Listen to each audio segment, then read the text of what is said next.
እሷን የሚጠላ ሰይጣን ብቻ ነው። ሰይጣን አይወዳትም፣ በፍጹም አይወዳት፣ መቼም ሊወዳት አይችልም። እኛ ግን እንወዳታለን፣ እናከብራታለን፣ እናመሰግናታለን፣ እናወድሳታለን።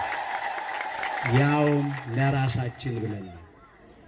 እሷ ብለን ነው እንዴ? እሷም አንድ ጊዜ እኮ በባህሪው ሞት የሌለበት በመንግስቱ ሽረትና አልፈት ለውጥ የሌለበት የዘላለም አምላክ የዘላለም ንጉስ አምላካችን እግዚአብሔር አክብሯታል። እንዴት ልደቷን ታከብራላችሁ ይላሉ። እንኳን የእመቤታችን ልደት ቀርቶ እኛም እንኳን ኃጢአተኞቹ ልደታችን እናከብር የለን።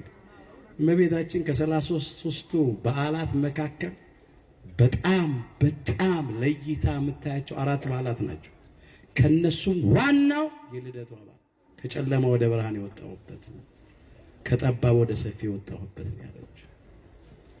ዮም ፍስሐ ከሆነ በእንተ ልደታ እንደዚህ ሲባል ስንዘምር ነው የቆየ ነው። በድጋሚ እንኳን ደስ አላችሁ። በደንብ አድርጋችሁ ያመስገኑ። እግዚአብሔር ዘር ባያስቀርልን ኖሮ እንደ ሰዶም በሆን ገሞራንም በመሰል ነበር። ትንቢተ ኢሳይያስ ምዕራፍ 1 ቁጥር 9።